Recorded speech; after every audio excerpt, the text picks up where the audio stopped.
àìlè sọ̀rọ̀ ìbẹ̀rù orí burúkú ni tí ẹ wá rí asúnkun símú tí ń tọ́jú okun pamọ́ ni bí ọba jáde ń kó yọ padà jáde ń kẹlẹ̀bẹ̀ tí ẹ wá rí àṣà kọ̀ọ̀kan mi olóríire èèyàn ìbá wọn dárú ẹ̀ àṣà kọ̀ọ̀kan mi náà ni màálù kan dá láàfin ọba aláyélúwà kan láyé ọjọ́ sí ọ̀ràn tẹ́sí ń dá màálù náà padà fi kó fáwọn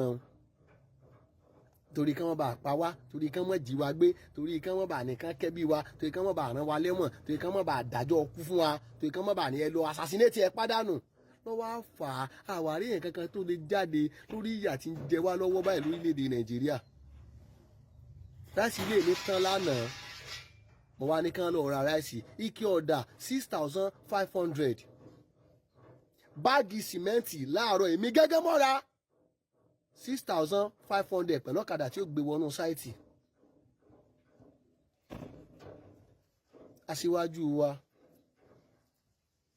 ọ̀fọ̀bà tó ní mísẹ̀ lẹ́rìí bóyá àwọn tó ń bá ètò kọ̀ọ̀lù wà láwọn òpìtì wa àwọn tó ń gbowó oṣù bóun náà ṣe fẹ́ gbáyé báyìí bẹ́ẹ̀ bá dé passport office ṣé bí mi mò ń ṣe passport fáwọn èèyàn ojoojúmọ́ lè rò pọ̀ lọ́dọ̀ mi ẹ jọ̀ọ́ láti rí wàláì orílẹ̀-èdè àbí ìlú táwọn mẹ̀kúnnù bá fi sunkún tómi ojú wọn bá ìkànlẹ̀ ọ̀rọ̀ ọlọ́ọ̀ni o ẹ béèrè wò wàláì tàláì kómi ojú wọn ó tó délẹ̀ ọlọ́run sì máa gbèjà wọn àti ẹ̀gbọ́n àwa tá a lè tọwọ́ bá kò tá a lè ra tó hùwà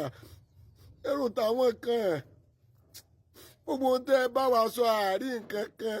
ọlọ́run aṣíwájú wa láàárín nǹkan kan ẹ láàrin iná òdùó ọ̀nà ọ̀dà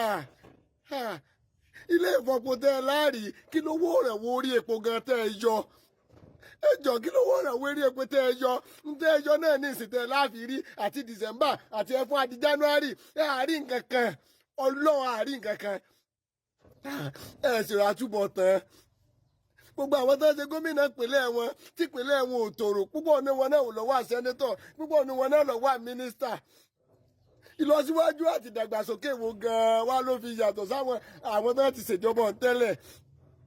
nígbà tí ẹ sì fi débẹ̀ alálàánú mẹ̀kúnnù dé ìyàwó dópin gbogbo tá a fẹ́ láàrí ẹjọ́ ọ̀fẹ́ yín gan-an ń gbẹ̀ wọlé tán ọkàn rẹ̀ balẹ̀ ẹ sì ní kò sí ń tẹ́ fowó wa ṣe ìyàwó yín náà sọ ṣé báyìí ti lọ́rọ̀ ẹ̀ ti lówó dání bá ìṣèjọba tó fẹ́ dà lùrú tó fẹ́ da gbogbo ẹ̀rú ẹ wòye epo ẹ wòye ráìsì ẹ wòye gàárì pánú oṣù kéègùn ta ní jẹ tẹ́lẹ̀ ta ní jẹ sáwá olórí ẹja ní ìsìnú ọ̀pọ̀ ilé náà ti ń jẹun báyìí tí wọn ò tiẹ̀ rẹ́ran fi jẹun ẹlòmíì gan ò tiẹ̀ ró ń jẹ ẹ jọ̀ọ́ bẹ́ẹ̀ bá ro gbogbo nǹkan ẹ̀rọ ọjọ́ tá a pàdé ọlọ́tọ̀ ṣẹ̀dá wa wàláì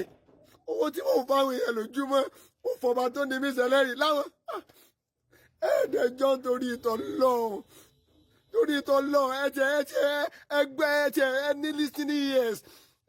létí ẹgbọ́n táwọn mẹ̀kúnnù ń sọ ṣé mẹ́yìn gan ọ̀pọ̀ pẹ́ débi tẹ́ ẹ wà yìí ẹ wòye owó tí mo há lójúmọ́ gbọ́dọ̀ bá torí ìtọ́ lọ ẹ̀ẹ́dẹ̀ níbẹ̀rù ọlọ́run pẹ̀lú gbogbo tẹ́ ẹ bá ń ṣe kéèyàn ti jọ́ tá a mú báírò tá a kọ gbogbo tá a fáyé ṣe tá a máa sọ ẹnu wa ò ní rojọ́ mọ́ torí bẹ́ẹ̀ ló bá rojọ́ ẹnu ọ̀pàrọ̀ ẹni tí ọjọ́ tí ó kù yín kọba tó ṣẹ̀dá yín ẹni tí ìfún pínpín nù sàárè sẹ́yìn pípín iṣẹ́ ẹ̀ létí ni ẹjọ́ torí ìtọ́lọ́ ẹrú tí mẹ̀kúnnù torí ọlọ́wà láìlú ọ̀fararọ